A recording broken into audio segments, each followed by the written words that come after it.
There we are. The old Stoney's in the house. Excuse me. I gotta say that's probably the last time you'll hear that intro. Oh, I love that man, intro. It's funky. Well, I mean, the music will probably be the same, but the intro itself will be different. You're going to shorten it, aren't you? Yeah, I am going to shorten it. We're waiting around, people waiting around 30 seconds. You got 10 seconds. We got to get to business. It was jamming, though. That was funky. Welcome to the Old Stoney's podcast here at Talkcast PDX. Thank you for watching at talkcastpdx.com. And, of course, all the other channels, our Facebook Live, our YouTube, our Twitch, our Twitter. And, of course, you can listen to it at our online app, too, after the show. The online version runs. So, Justin McDonald with you, along with Matt Cristione. Hey, guys. How's it going? And we had a big show last week. We had LB in the studio, which was nice. That was really nice. I had a nice little after conversation with them, too. It was really good. With Hovering? Yeah, good people. They're just good people. Two of our favorite people, I think, in the industry. I mean, you wouldn't meet nicer people, more honest people. We got another. I love LB. Another friend of ours in the studio today. Do it up. Yeah, we got Ram from Funk Extracts. Guys, thank you so much for coming in today. We met earlier at the Northwest Cannabis Club and had a nice conversation back when we could smoke inside the studio. We always bring that up, the Northwest Cannabis Club, and it makes me sad every time. I know, Mike, we miss you, brother. Yeah, we miss you a lot. It was an institution here in Portland, and I was proud to be able to spend so much time there. And it'll be nice to have things like that again, and hopefully the rules will go in our favor as time goes on to where we can have more stuff like that. And the place was right in your wheelhouse, man. Yeah, right, music and extracts. Exactly. It was just great. A killer combo. Yeah. One of my highest ever Instagram posts back in CannaCast 420's early days was when your products came out, and of course I was like, these are dope, especially the packaging. I was like, hell yeah. Nice. Little record scratches in it. I did a little scratch thing on my Instagram. I remember that, and it got me a shit ton of likes, and I spread all over the place like wildfire. So thank you for that. No problem. I appreciate you doing that. That was really creative. I wish I had the time to make cool stuff like that. That was actually really dope. I was actually asked to leave because I did that a lot. That kind of stuff. Promoting where I worked. Yeah. So now it's no big deal. But back, they were like, what are you doing? Yeah. You should be working. I'm like, shit, I just got like 6 people in the door from one post. Right? Yeah. People don't understand the importance of creating content and the impact that it has of drawing the people. And sometimes people who don't get it have a hard time relating, or relating the two together and be like, oh, well, this is doing that and it's bringing this in. But some people without that eye, they can't see it. I'm a rule breaker, though. That's right. I break the rules. And you guys have a pretty active Instagram account. I love watching all the posts and everything. Thanks. Yeah, I have Sabrina helping me out a bunch now. It's great. We just try to have fun with it. The funk, the whole brand is just about having fun and just, getting funked up and just, enjoying ourselves, and not taking ourselves too serious, but trying to come up with a great product at a great price and just have fun. You come from a party background. I do. Oh, yeah. Tell me about that. So I grew up in Houston. My dad owned a record store. So I grew up in a literal record store my entire life. So music's always been my life. And then I started a gangster rap radio station called Optimo Radio back in Houston in 2010. And it was just like underground. There's a lot of Houston rap scene that, like, if you don't know about on an actual frequency? Yeah. It was on. No, we were way too hard to be on the FM dial. I was just thinking. I was wondering if you're doing that pirate radio. It was right in the beginning of like when streaming started and everything. So we had like our website, optimoradio.com, and you could like log in and just like listen live. And I made an app and everything like that. That's cool. And so it's 24/7, and it's like all like under, like, if you know about DJ Screw and the whole like Screwed and Chopped scene, that's like kind of what we did. And then as we were talking earlier, trying to monetize underground radio station that we're streaming like 120 countries a month, and so there's a real like, it was a niche market, and so we really kind of like were able to dial it in because it was hard to find music. Yeah. But to monetize that and make that something that I could live off of was not working out for me. So kind of I followed the weed scene, where I always joke that music is my life, but weed's always paid the bills. So that's right. I like to I had to follow that. And now I'm here in Oregon doing it. What's Fox always say? Pushing weight since '88. That's right. Weight since '88. What's up, Fox? Good. What was the weed scene like in Texas back in those days? Dangerous. Oh, man, yeah. I imagine it might still be a little bit like it's pretty, it's like, all joking. I mean, it's joking, but like it is like, man, I have friends who've been murdered for just, a pound of weed and stuff like that. And like, it's really like hardcore, like selling weed. And like here, it's like la la land. Like we're in this bubble of happiness where everybody's got, here's 20 pounds of weed.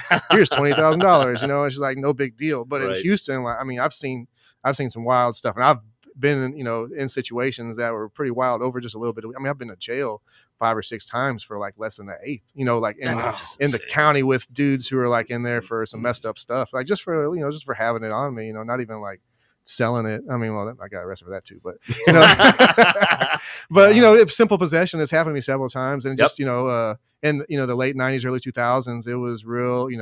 Everybody's out there in the streets, the pills were getting popping, the lean and all that, but like weed was just always kind of my thing, and I just was happy with the weed. It's funny you brought up the record store. I'm not going to mention how far back. It goes back probably 94.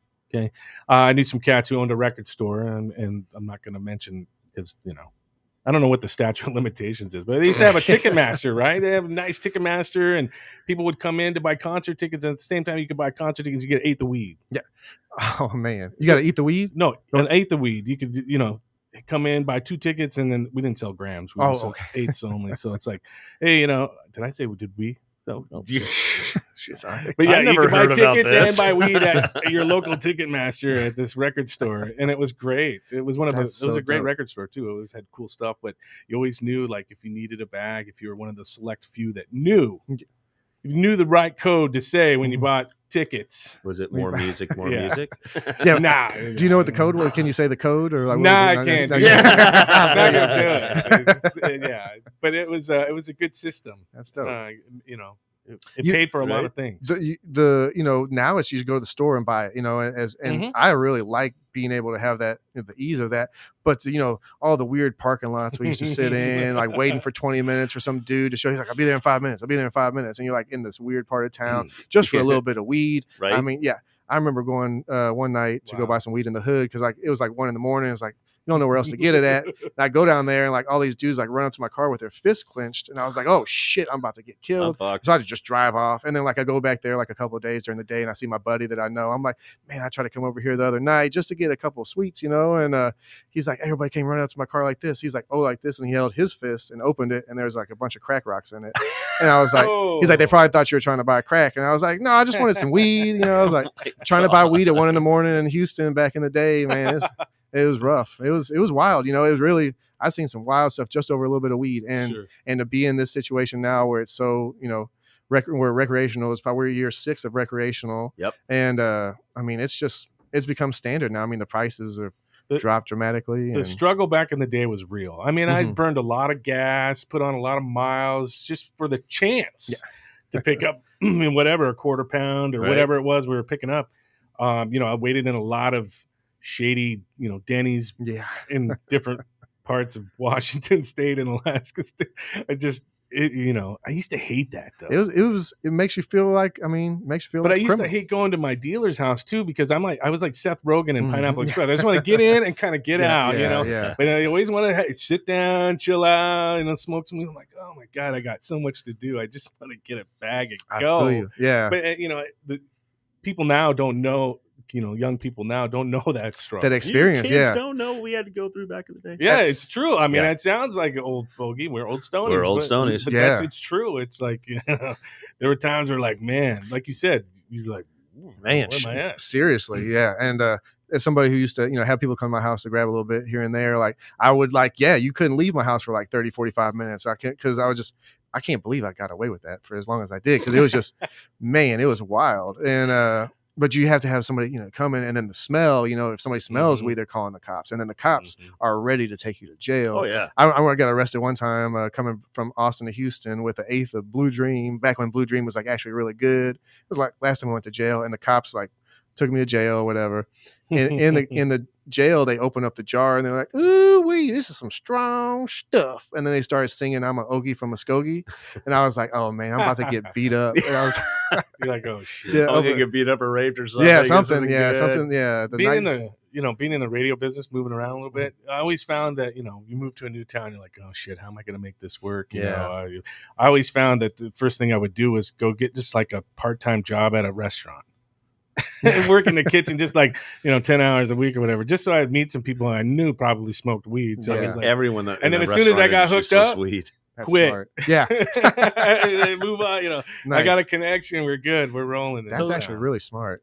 Tell us a little bit about your immigration to the Oregon recreational. Oh market. man, it was an interesting one. I first went to Denver, so like when the whole rec stuff started, I went to Denver first and like went to visit and was like, oh my god, this is the coolest. What the hell am I doing in Houston? I'm gonna get killed. And so I was like, I went to Houston, I went to Denver and got a job at this place called the Green Solution, which is like the most corporate dispensary ever, making $11 an hour. They just sold for $120 million. So I was like, inspirational. Those guys there were some characters, but I worked for them and really kind of got some good game from them and kind of just learned. Went to Cali for a little bit to help a buddy out with some stuff. We won't talk about that. But then we ended up going to Medford, Oregon to help start with my other friends, start a dispensary called Rogue Valley Cannabis, which is now one of the main ones down there. So I helped start Rogue Valley Cannabis with my friends. And tip of the Emerald Triangle. It was, yeah, exactly. And I had no idea what I was getting myself into. And I was like, Oregon. The only thing I knew about Medford, Oregon was that it was called Methford from some National Geographic. You're in a really weird cyclone of hippies and like fucking Southern Oregon. Yeah. You know what I mean? It's a wild zombies place. and hippies everywhere you look. And it's the tip of Emerald Triangle. There really is not a better place to grow weed, outside and just the natural environment. It's amazing. And like, what a cool place. And it's so beautiful. It's just a little valley surrounded by mountains for like 100 miles each direction. I do love it down there. It's really beautiful. And, man, it was a trip to move there and then start getting into the mix with everything and just, seeing 2 acres of weed being grown. Then I helped some buddies do a farm, and then I helped start a dispensary called Dabtown. That was kind of like my baby. I was like, Dabtown was like my little, I came up with all that stuff for that business, and then ended up trying to do a farm with my uncle, and then that didn't work out. We bought a farm, did all that stuff, and then Trump and Sessions started talking all that trash a couple of years, in like 2016. They're like, oh, we're going to start coming down on you marijuana people. And he went to some party back in Texas and told some district attorney lady, he was like, I own a marijuana farm in Oregon. And she's like, you're a federal criminal. Don't associate with me again. And so he kind of just got cold feet and just bailed on the situation. Yeah, and left me high and dry. And I was like, oh, shit, and I didn't know what I was going to do. And so that kind of birthed the Funk. I got a little small investors to help start Funk. And we just literally, got enough money to get it going. We put the license on a credit card, that's like we ran out of money, Right. And so I got a bunch of weed fronted to us and just kind of got going from there and it's been a roller coaster ride ever since, man. So the oil back in your first days of doing that, what was it? What was your first dab? It must have just been tell me about that. My buddy, so the first dab I ever took, my friend Mickey had just came back from California and was like telling me about it. And I was like, I don't know what the hell he's talking about. He's like, I'm making weed oil. I was like, whatever. Oil. Okay, whatever. And so he's like whipping it in the Pyrex, doing the, the old school glass right? stuff. Blasting yeah. In the house like an idiot. Yeah. Something. He's like in the house with the fan blowing it out the window. And I was just like, okay. It's all good, dude. I had no idea. Yeah. And I was like, okay, this is cool. Whatever. He gives it to me like on some like nail with the, the butane torch, that's like just the big old nasty dab. The visions of crack are starting to come. Yeah. back. I was like, what are we doing? Torch? I was in one of those, it was like the middle of the day on like a Tuesday or something. I was like, whatever, let's do this. And he gives me the dab and I was like, oh shit, this is like the first time I have been high again. And I was just like, oh man. And then we did another one and then I got so high. For some reason I had a pound of weed in my trunk of my car. I don't know why, but I was driving down the street and like a cop pulled up next to me and I like had the biggest panic attack. I had to pull over in the parking lot and like I was sweating on my forehead and I was like, oh my God. And I was like, damn, this is some good shit. And I was like, I was like, I want to say I was hooked. But like I was like, all right, because I've been smoking blunts and blunts. This brings you back to the first time you ever really got stoned. You're like, puffs. Oh my God. Yeah, and I'm out of there. And I was like, the idea of like just being able to take 1 or 2 puffs or something instead of like just constantly smoking blunts of weed all day, every day. Like I don't even get that high, Right. I was like, yo, I went back over there like, give me some more of that stuff. And Go ahead. No, what was the first time? What was the first time you tried? So we had just harvested over at my neighbor's house, and to celebrate, we went to the old cannabis club that was off of Division, the world famous Cannabis Cafe. Yeah. And my buddy sets all this stuff up, and he goes, "Okay, this is a dab. Now, I don't touch the nail because you pull the carb. Thank God we didn't do that one. But he didn't tell me not to hold it in. He didn't tell me what to expect at all. Right. So me and 3 of my other buddies take a dab, and I immediately start ejecting everything out of my lungs. You know me, I cough anyways. But oh my God, now this guy coughs if he inhales wrong. If you don't cough, you don't get off, baby. That's what I'm saying. That's right. But I ran into the bathroom. My other buddy ran into the bathroom, and then my third buddy went outside for like an hour and came back in and said, "I'm not done yet." and went back out for more air. We were just blown away. And the oil looked like dog shit. Yeah. But we didn't know any better. And now that, you know, the technology has come around to the point where we're dialing in, you know, earth filters and everything else to try to get, you know, our CRC. We're being able to actually put this product in a lot of different spaces now. I had a regular connection for good hash, you know, good old school Moroccan type hash. And so I'd get some of that, you know, once a month, you know, when I lived up north, and it was always great. And then when I moved down to Oregon in 2015, you know, it had been a while since I partaked in a concentrate. And so when I started at Oregon's Finest, we had a friend there, Monique. Oh yeah, quite the dabber, and I was like, you know, I want to try that. You know, I've been wanting to try some concentrates. You know, what do you got? You know, I don't want anything that's, you know, give me something 60%, you know, 50%. Anyways, in our little office there, I hit up a dab because we were medical at the time. Hit the dab rig for the first time, and wow, as I exhaled, I could just feel the sweat come off of my forehead, just because like, woo, and I did. I got kind of floaty and kind of lightheaded, but after it like settled, I was like, hallelujah. Yeah. I'm glad that this exists, because this is, you know, for people who are dealing with pain too. It's the fastest, I think, way other than taking a tincture, maybe. Right. I used to explain it to my customers. You know, when you're smoking a joint, you get about 25 milligrams in that joint of THC, give or take. With the dab, you're getting it all in one shot. Yeah. And I don't want to scare anybody with our horror stories. If you take it easy, this is a wonderful way to medicate, because you don't have to go outside for half an hour like I do, or you know, in your house or whatever. But I've overdone it a few times. I remember one time I was doing samples. I was you know, the new vendor guy. So I was like, hey, let's try this out. You know, this is when you could still smell, you know, partake in the dispensary. You had to have a separate room and all that stuff. We had a nice e-nail, so I was like, oh, you know, I got all these samples. Let's go, you know, check something out. And I remember I took a sample, and my friend was working like overseas or something, and actually our producer Ken, I called him. I was walking down the street, and I could not remember the words that were, as they were coming out of my mouth, I had no idea what the hell I was saying. I was like, man, this is some heavy duty shit. I don't have to, you know, pick times when I do dabs. Like not having to go anywhere. Or if I'm just going to play video games or something. That for me, that's kind of more my thing now, is dabs are for video game time and hardcore partying. Yeah. You know, hanging out with people that want to do dabs. Dab parties are wild because they like get quieter over time, as opposed to like when people were drinking. I had a couple when I was in Denver. I had a bunch of my friends over, and we're like, everybody was talking at 8:00, and then by 10:30, everybody's just sitting there in silence, just like looking around.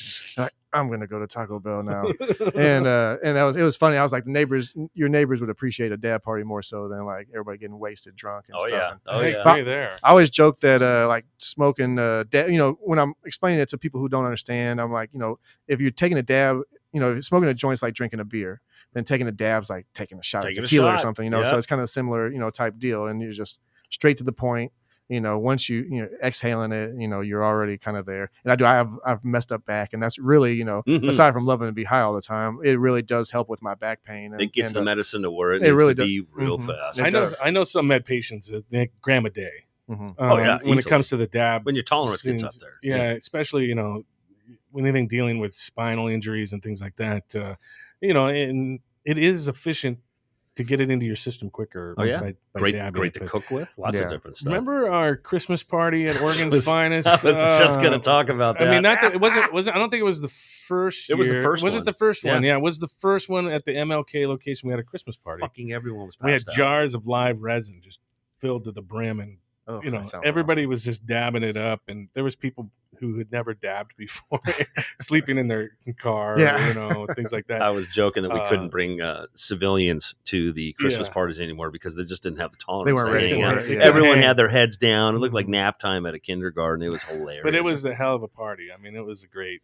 I want to ask you. You've got some new products coming out too. We do. Let's talk about the new. We just started getting into the rosin scene. As y'all know, rosin has become very, very, very popular over the last year or two. So, you know, keeping up with everybody. once, we were like, all right, it's time to hit that rosin. I got my buddy Squish a Deed down there just making everything for us. Now we're getting into Flavor Town. Yeah, now we're getting into the flavor. Town. And there's so many good farms we're working with, from Happy Daddy to High Noon, Right 3 Flavors. And Happy Daddy's got some stuff called Captain Cooch that they're about to hook up with us in a couple of weeks. And oh my God, I had the flower the other day. It's so good. It's like gassy, but like what's it sweet. Across of? Man, that's a good question. Yeah, right. I'm just wondering if you need to the rescue. It was something that they made, though. I believe. I can't remember. They told me, it's of course, in the hash game. You need to be very careful about the flowers that you do choose, because not everything is going to hash. Not everything washes well. Yeah, and not everything, and even then, not everything that hashes well is going to squish well. Exactly. You know what I mean? That's very true. That's why that stuff is so expensive. Exactly. It's a low yield, and it is very difficult when you're hunting to find something that's going to work. Once you're on it, man, you're on it. Right, when you got the right ones, and that's a lot of people don't understand. Yeah, I mean, like 75% of strains don't wash well. Nope. And so that's kind of our thing now, is like, all right, well, we've been doing the live resin and cured resins for a long time. If it doesn't wash well, then we just turn it into live resin. But exactly, that does give you a nice option. And so that exactly, and it's nice to have that option to be able to do both, because you're still dealing with fresh frozen. Oh yeah, still fresh frozen, and the way the farm takes it down is so important too, and make sure they handle it properly and don't mess with those trichome heads. Yeah, you have to go visit the farm and talk to the guys in charge and the trimmers and say, listen, this is the way that we need to have it. Yeah.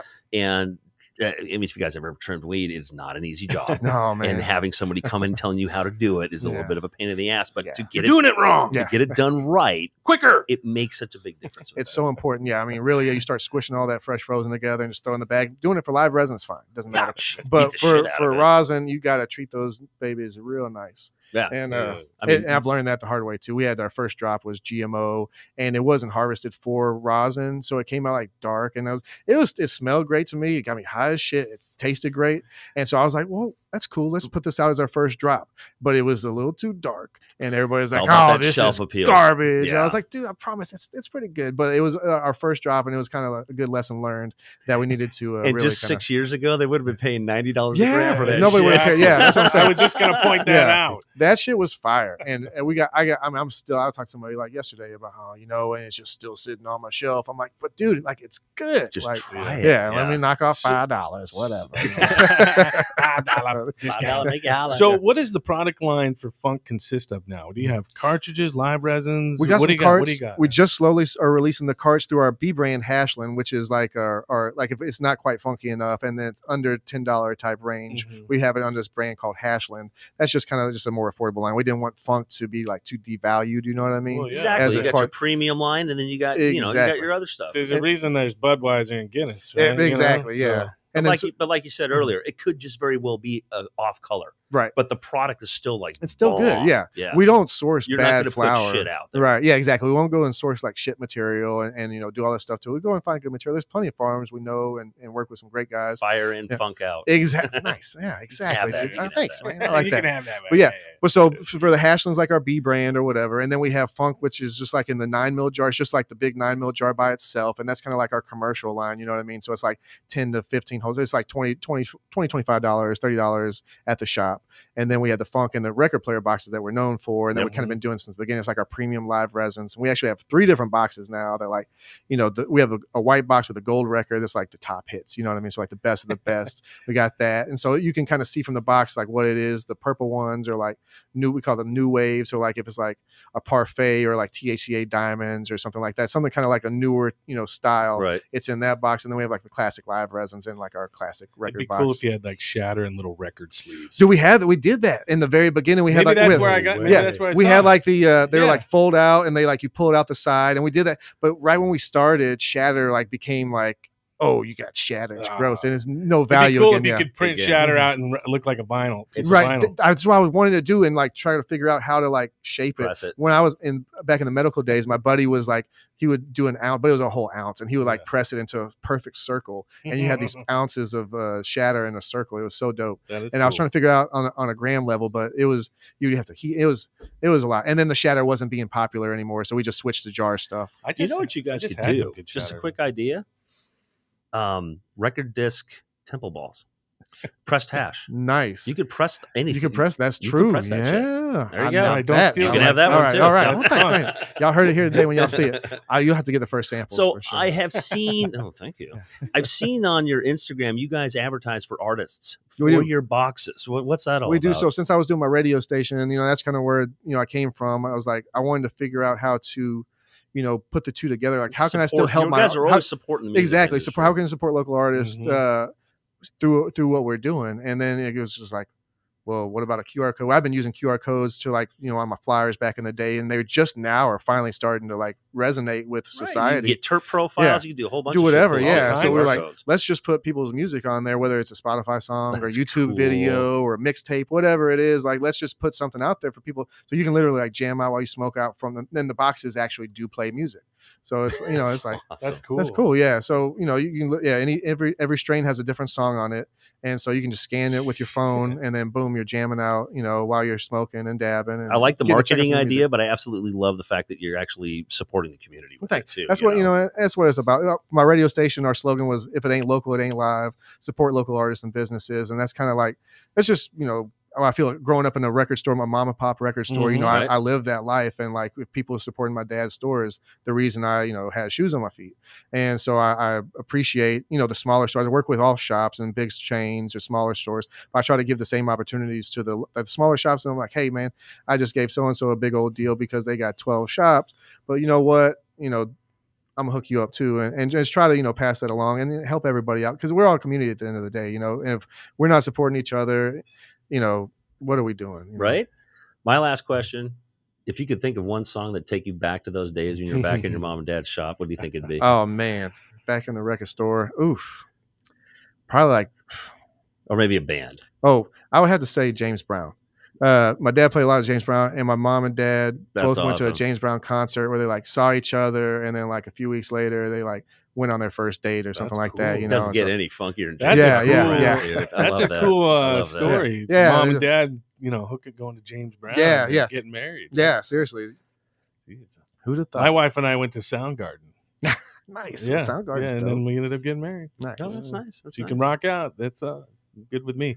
How many shops you guys in now? Oh man, quite a few. I think on every 30 days, we're probably in 60 to 75 shops every 30 days, but we've gotten into over 200 shops since we started, but keeping that consistent, going over. Probably it is. It's tough. Especially when you have a high-end product in a market where everything's, racing to the bottom on pricing. So it's like trying to find that middle ground. Well, now you don't even be in the middle ground, and the middle ground's the hard part in this market. Yeah. It's you either want to have something cheap or you want to be high end, but it's got to have that hype behind it and be high end. Otherwise it's just going to sit. No, the other pain of that is the turnover in this industry. You make relationships with intake managers, and all of a sudden they're gone. Dude, they're gone and then just poof, we're supposed to probably lose 2 a week, out of all the shops that we work with. Like, I've been dealing with this guy, and we were going to get it in the store, and now I got to deal with this kid. Yeah, you have to build those new relationships, and that's really tough too, because it is, at the end of the day, if somebody doesn't like me, why would they buy my product from me? You know what I mean? Maybe they like the brand or whatever, but it's like you don't like dealing with somebody, then why would you want to buy that product from them? And then it's like you got to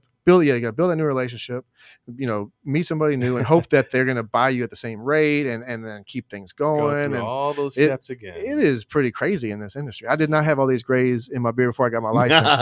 How many folks you got out there repping for you? Oh man, we're a small crew. We have a sales rep here in Portland, and then Sabrina and myself do a lot of the sales. Then we had a sales rep down in Southern Oregon, which I actually need to get a new sales rep down in Southern Oregon. But we have it set up where it's all online. So we send the dispensary the menu, and they can peruse it, and click, right, and then the order's done. And then we have the Dub wholesale deliver it for us, and it's a nice, easy setup. But you just keep them staying on people's side. There's just so much competition in this industry. Right? It's so saturated. I mean, love to everybody that's doing it. We're all out here just trying to make it, but we are literally fighting each other for shelf space. And it's and the quick answer is, well, I'll give it to you for a little cheaper, and then I give it to you a little cheaper. I give it to you a little cheaper and cheaper, and then everybody's winning. The customers are winning because but you're shortcutting the farm, you're shortcutting yourself, and all the people that you guys support. Exactly, this is not a cheap industry. It's not. And then the live resin has become kind of taking a back seat to the rosin, and it's almost like people are like, ew, lab resin's made with hydrocarbons and blah blah blah. There's no solvent in it when you get it. I appreciate the education that's going on here, but people do tend to overreact a little bit. Yeah. You're getting they do. 5 times the amount of butane out of your lighter. Oh yeah. Lighting your weed than you are getting anything out of any extract that you can get anywhere in this state that's been tested. It's like hundreds of thousands of ppms when you're smoking out the lighter. Yeah, it's just ridiculous. But people just like, I don't know. As the education goes on, people are going to be like, find out what actually works for them, because not all extracts were created the same, right? And they hit us a little bit differently. Exactly. So what's your website? Funkextracts.com. Okay. You can get there. We got merch on there if you're interested in some swag. We got it all there. We do a lot of vendor days. They do awesome vendor days. Well, thanks. Yeah, Sabrina, I appreciate her. She's been kicking butt. I've retired myself from the vendor day. Well, no, I did one a couple weeks ago. I still do. We'll have to come do a live show. Yeah, that'd be fun, man. I really like what y'all got going on. We're out there, man. Funkextracts.com, Instagram at Funkextracts. We're on Facebook, for a couple months, and they shut us down for 30 days, and then we're back again. And man, I get shut down all the time just for a picture of my product. It's like it's legal in this state. Got to get Twitter. Twitter don't care. Twitter doesn't care about anything. They're smoking weed in their offices and shit. They don't care. Come on here, man. We'll give you fucking Twitter. You can do whatever you guys want. I like it. I like it, man. Yeah. But we're out there, man. And, like I said, we're a small crew. We're not like some big conglomerate of people with a bunch of money. Like literally we are hustling to, make this happen. So we really appreciate any and all support that we get, because it means a lot. This is, I don't know what the hell else I would be doing. What am I going to do with this? This got to work, so we're going to make it work. That's I'm going to buy a car wash if this doesn't work. Nice. That's not a bad idea. Hot dog cart, baby. You got hot dog. Yeah. Hot dog cart. I got some food cart ideas. I'm hoping to have like some money and not have to switch. I'm like, all right. You two need to talk about that. Yeah. Most of yeah. Not going to spend some money. Well, Ram from Funk Extracts, thanks so much for coming on the Old Stoney's podcast. I think, we have to have you on again. Definitely. And now that,